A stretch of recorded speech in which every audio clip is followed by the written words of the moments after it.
Like people want to work for people they respect, that where you think your boss gets you, wants you to be the best you can be. And I've always said intent counts more than technique on these things.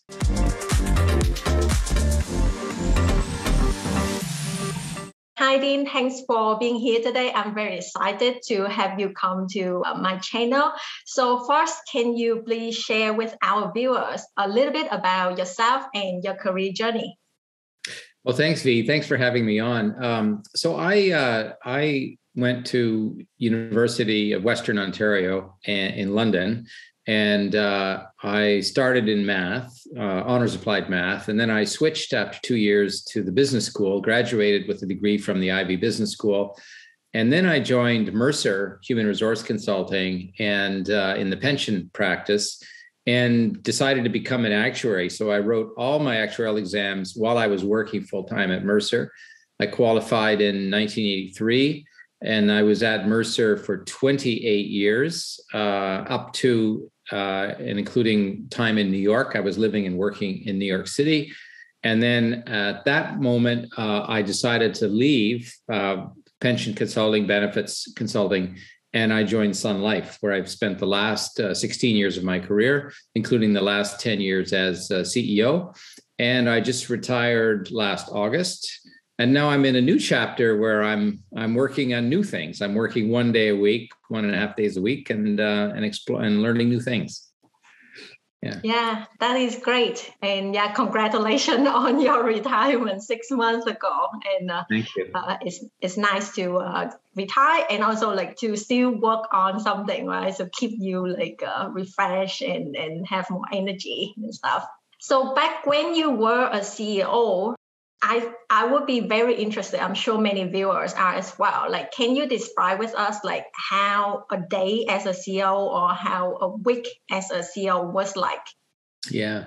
Well, the first thing I would say, V, is you're always on. And this won't surprise you, that you wake up every day, including Saturday and Sunday morning, thinking about the business. And in a global business like Sun Life, there's there's something always going on. The sun never sets, put it that way, so to speak, because there's always something going on. So you wake up in the morning and there's news from Asia or the UK or Europe, and you go to bed at night and there's things going on again in Asia where it's a new day. So it was always on.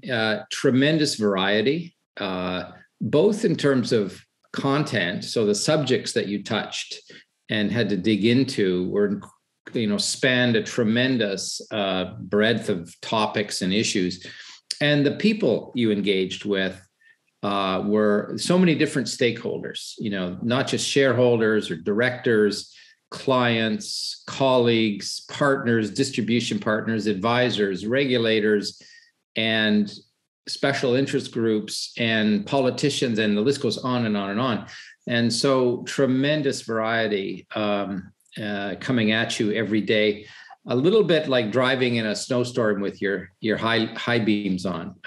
But you get used to it, and if you've got the right team around you, you can make it work. So I would say those two things: you're always on, and tremendous variety coming at you.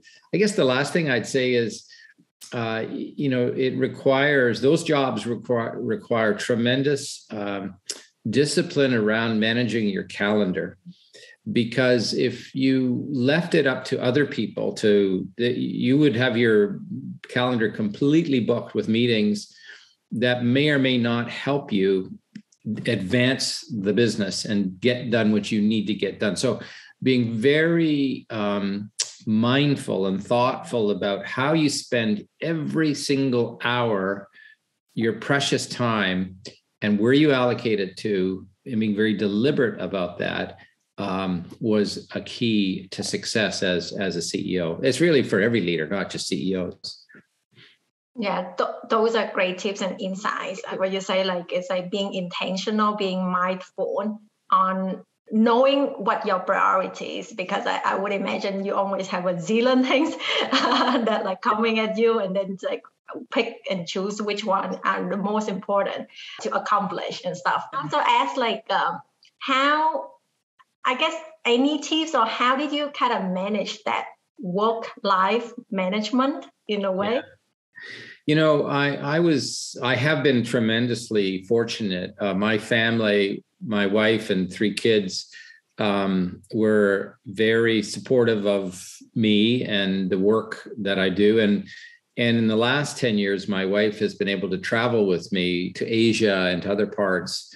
Many of the events, as you would know in the life insurance industry, include partners, you know, whether it's a sales convention or something like that, include partners. So I was lucky that my wife was able to join me in that.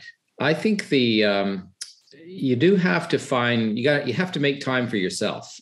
And, you know, I kind of block my life into three pieces: work, and not in this priority, but work, family, community. I guess maybe a fourth piece, which is myself, you know, and health and trying to stay balanced, trying to stay healthy, eat healthy, get lots of sleep, work out. You know, physical fitness is really important for endurance. And being, again, to your word, mindful about and intentional about the balance between those different buckets. So that was important to do. And having somebody who you trust, who, if you ever get out of balance, which is easy to do, can take you aside and say, you know, hey, look, do you see what you're doing? You're not spending enough time at home, or you're not working out, or you're getting out of balance. And that's helpful to have somebody who can speak the truth to you about stuff like that. So like having a support network. Yes. Yeah. That's right. It's really important. But you know, everybody has their own mix of work and life and family life. And I think the most important thing is to find the mix that you're comfortable with. And my mix will be different than other people's mix. And I don't mean to prescribe my mix for other people, but everybody will have their own thing that they're and the key is to be happy and, you know, find that mix that you're happy with. Mm-hmm. Yeah, because if you're not happy doing what you are doing, then you need to make a change. Yeah.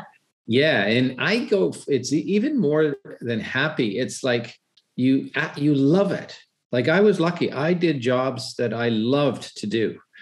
And my friends would say, geez, look at you. It's Saturday morning and you're going out to the airport to jump on a plane to go to Vietnam or Hong Kong or India or whatever for 10 days. Like, don't you want to come and play golf and da, da, da. I said, no, I love this. Like, I love doing that. And so it's the key is to find something that you love to do. And then it doesn't feel like work. Mm-hmm, mm-hmm. I guess it's like the passion. If you're being passionate and you enjoy something, so then time will pass by more quicker. Yeah. Absolutely. Yeah. Mm-hmm. So did you know that you wanted to be like an executive or a management position, or like was there a moment that made you realize like, hey, I want to become the CEO? You know, it's an interesting question. I think if you'd asked me when I first started to work, I would have said, no, I'm just going to keep my head down and be the best actuary I can be and da, da, da. But I now that I think back, there were some moments, maybe 2-3 years in. I remember a friend of mine saying, I've been working at Mercer for 3 years, maybe. So I was 24 years old. And they said, well, you wouldn't ever be president, would you? And I said, you know what? I think I could be president. Why couldn't I be president? And I was 24. But it was funny. I hadn't really thought about it, but somebody asked me that. And I said, yeah, I could. Why not? I didn't sort of wake up. I didn't graduate from college thinking I got to do that. But as time went on, I thought, you know what? I should try that. I think I could try that. And I think I could do that. So. Once you have that idea, was it more like an intentional path for you? Okay, I would like to be an executive, and then like what kind of things I can do in order to get there? Or you focusing on kind of one step at a time? What will be the next thing that I can do and accomplish, or like a progress and stuff? It was really the latter, V. It was kind of, okay, I'm a pension consultant. And then somebody said, hey, could you manage this group of 100 consultants, run this office with these people? And I was honored to be asked to do that. Many of the consultants were older than I was, way more experienced. And it was my first chance to have a P&L statement. I was around 31 years of age, something like that. So I had a P&L. It wasn't very big, but you know what? When I think back about it, I carried that P&L home with me. It was as heavy as the $2.4 billion P&L I just turned over when I retired from Sun Life. I remember it well, but it was small, and it was a start, and I just took it one step at a time, and it just grew from there. Mm-hmm. Yeah, I guess one step at a time can also help you validate if this is something that you like and enjoy and stuff. Yeah, that's a great point, because it's not until you try it.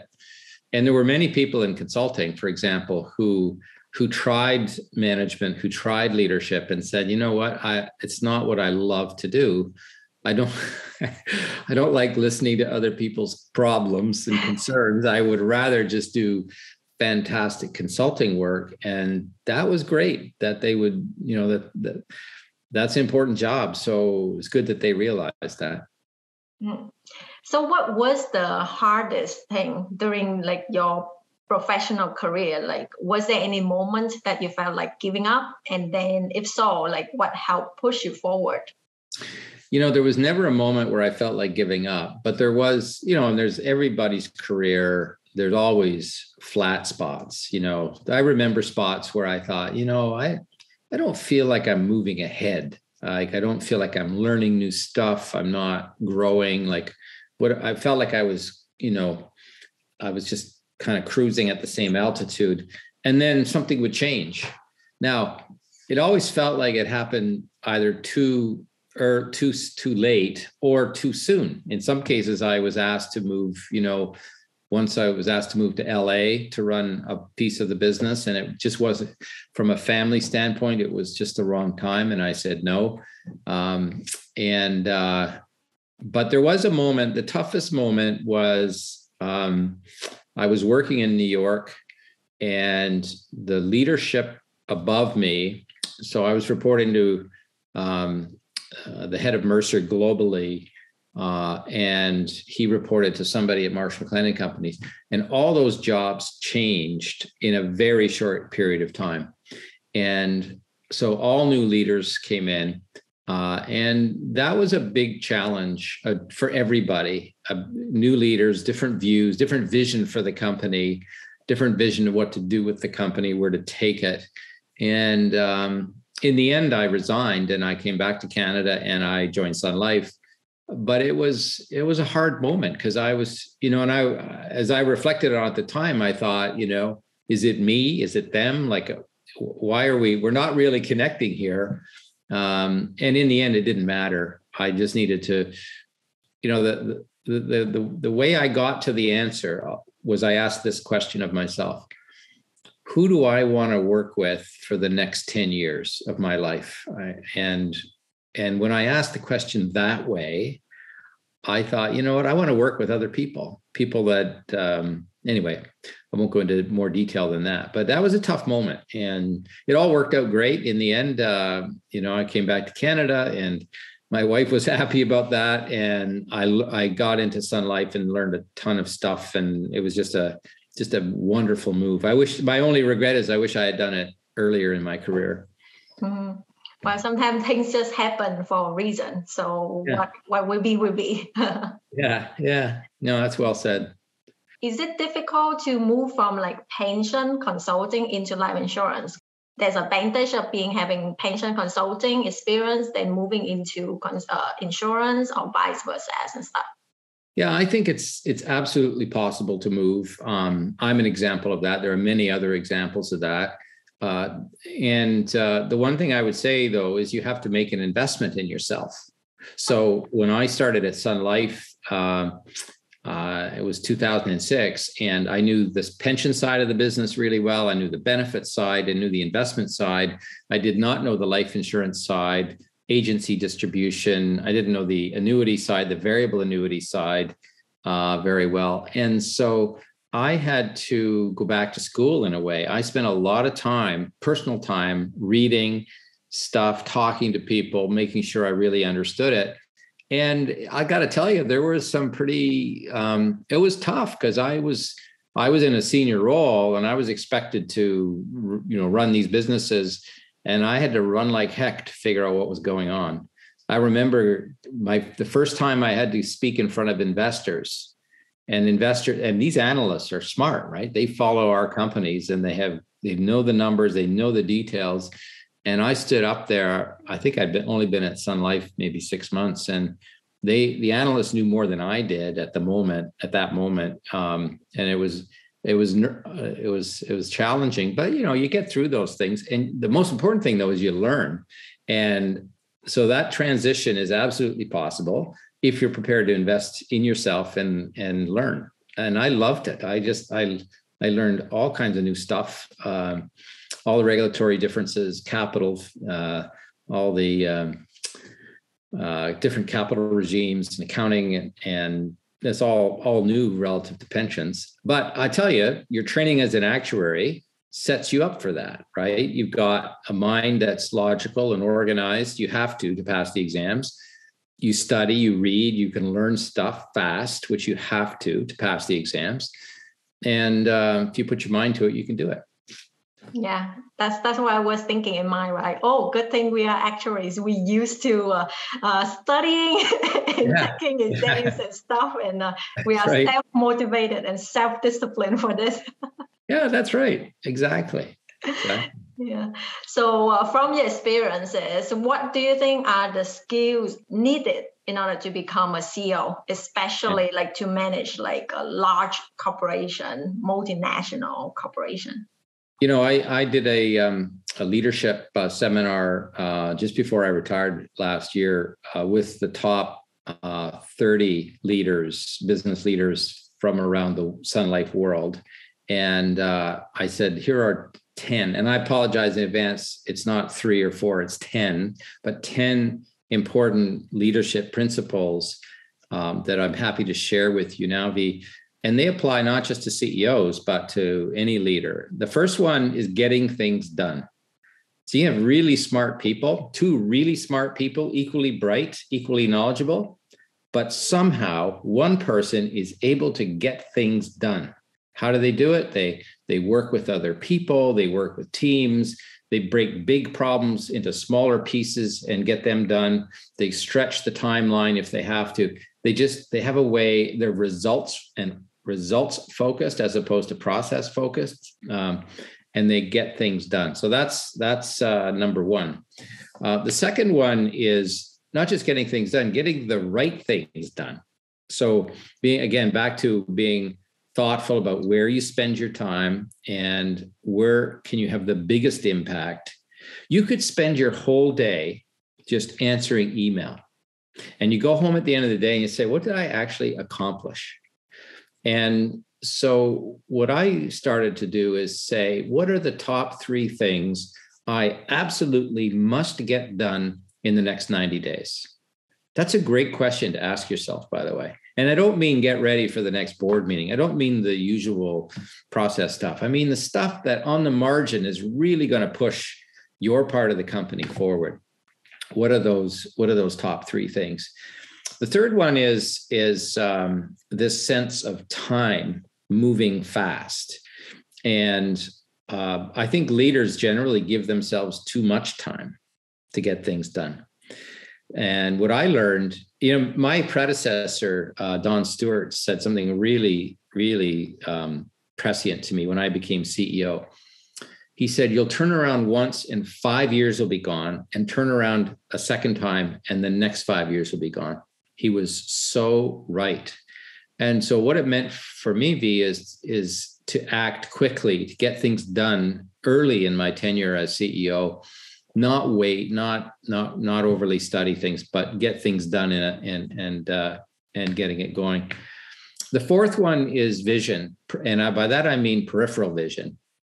So having a a broad view, but also be able to play offense and defense. So if you're launching a new product and you've got this worry that a regulator might not like it, or advisors might not like it, or it might not be the right thing for clients, or like having that vision to be able to see things in HD and understand problems in HD. A lot of that comes from talking to clients, competitors, regulators, and just talking to people and getting a sense of those things.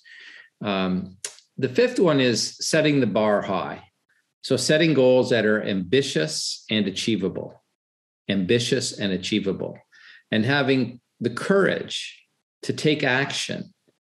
Like, again, it's back to outcomes, and it's back to action and taking courage. In many big companies, people are afraid of making a mistake. And most great companies want people to try things, challenge things. And there's usually a pretty safe environment. Yeah, it didn't work, but it was a thoughtful experiment. Didn't work, try something different and move on. So the courage to start things, the courage to stop things that aren't working, courage to say no. The most important word in financial services, other than please and thank you, is no. I wish I'd said no more often, frankly, as CEO, to new products or new ideas. I said yes to lots, and lots of them did work out, but I wish I'd said no in a few more cases. The sixth one is building strong followership. And this is the leader as a servant, a humble servant. You're there to make other people look good. You're there to help lift your team up and help them be the best they can be. You're passionate about your work. You're having fun.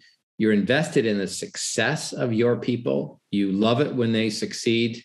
And you recognize their successes publicly. And on the misses, you coach them privately. You don't drag them through the public side on that. Anyway, there's a lot there around building strong followership. And if you've got strong followers and pulling the oars together, you can really go fast.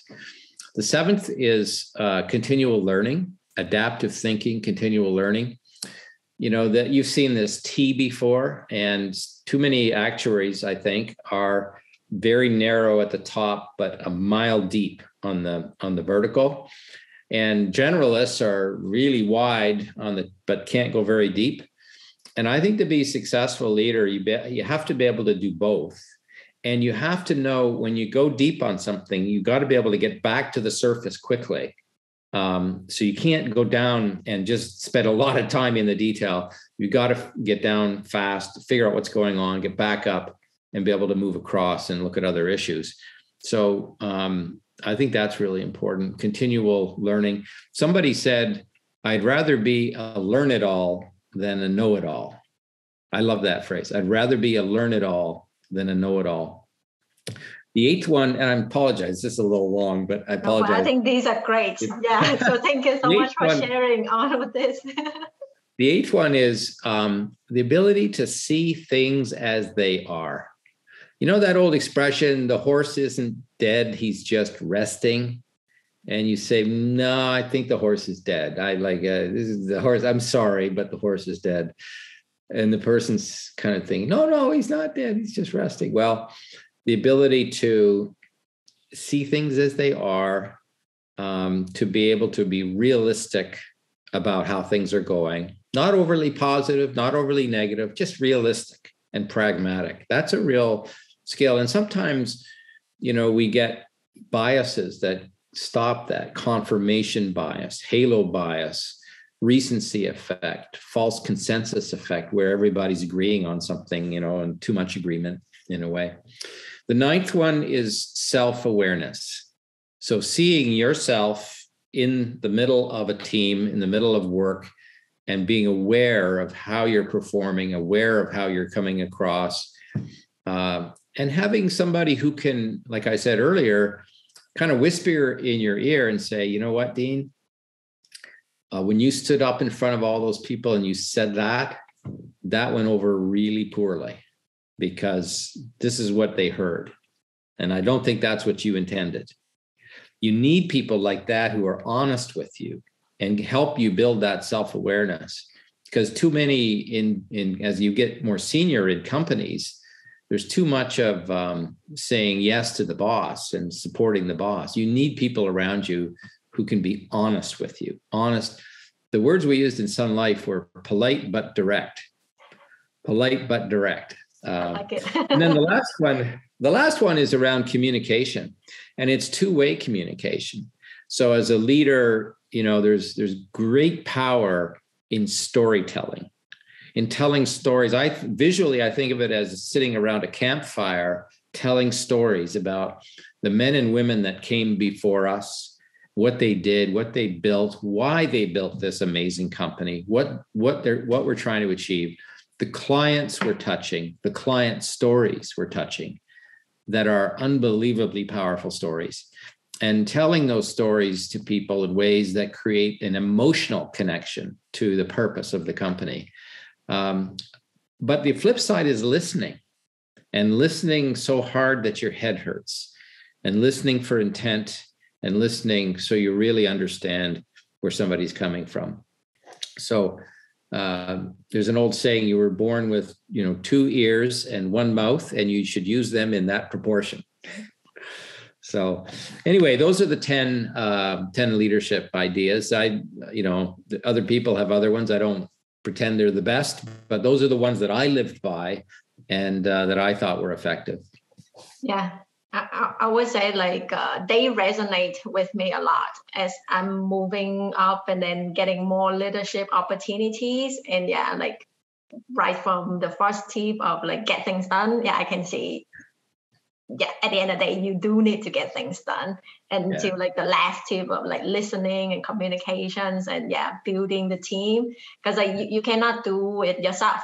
The higher you go, the more people you need to be there to help you, and you help them to get. Yeah, that's right. And anyway, it's but I'll stop there. Yeah. Yeah, this is great. So last but not least, do you have any final advice for people who would like to get to the executive level, especially for the actuaries or other people with a more technical background? Or is there any one habit that you suggest people need to develop? I think it's you can read books on this stuff, but you don't really learn it until you do it. And the key thing is to try leadership roles and view the leadership part of your job as it's a job in itself to learn how to be a leader. And thinking about it, getting feedback on it, candid feedback on how you're doing, what you could do differently. And all the things I just talked about, communicating, listening. I think actuaries are well equipped for leadership roles. The very fact-based and logical and analytical, and none of that precludes you from being able to connect with people emotionally. That's important in leadership. People want to work for people they respect, that where you think your boss gets you, wants you to be the best you can be. And I've always said intent counts more than technique on these things. If you really want to help somebody succeed, they'll figure that out in a heartbeat. Even if you're a bit clumsy as a leader on how to do it, they'll figure that out. And by the way, sometimes that means coaching them to go do something else.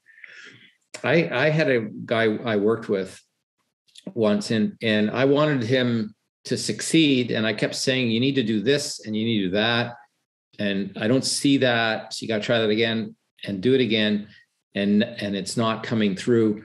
And one day he came into my office. He said, you know what, Dean? You're asking me to be 6 inches taller, and I just can't do it. I thought, wow, he's right. He's right. He's just not wired this way. I'm asking him to do something he's really not wired to do. And let's help him get a different job where he is wired for that, and he will be successful. So you learn these things as you go along, and that's what my advice to actuaries would be: take it on, try it, cycle through, get feedback, see what works, what doesn't work. And by the way, be honest with yourself. If it's something you love, then go for it. If it's something that you don't love, then don't do it, because there's lots of other things you can do that you will find passion in. Mm-hmm. So. Yeah, great advice. And I would say, I feel like as an actuary, we do have probably like not the luxury, but we do have like a very secure profession and stuff. So in a way, like I think we can have somewhat of a fallback if things don't work out. Then yeah, you can look for like other paths and stuff. Yeah. Yeah, I think the key is lifelong learning, and that's true if you're pursuing a technical professional role as opposed to a leadership role.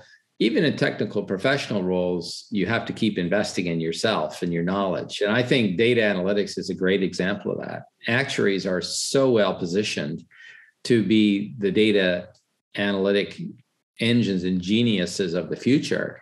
And businesses are desperate for that talent. And more actuaries need to, learn all those tools and techniques and become real data scientists and data analytics people, including the business side of it, which is what are you using the data for, and having ideas around that. So, yeah, totally agree. Like I do believe like actuaries are the original data scientists before the data scientist was like created that term. Yeah, so we just need to continue learning, and as the profession, we are equipped to continue to learn. So I think that's great. Yeah. Well, and you're a great example of that, V. When people look at your background and everything you've done, and including photography, I think I saw, and and everything else. So good for you. You're a great example of that. Thanks, Dean. Yeah, just keep going. Yeah. Thank you again so much for being here today and share like so much insight and experiences. Yeah, I'm sure a lot of viewers find this valuable and helpful. Thanks again, Dean. My pleasure. Take care.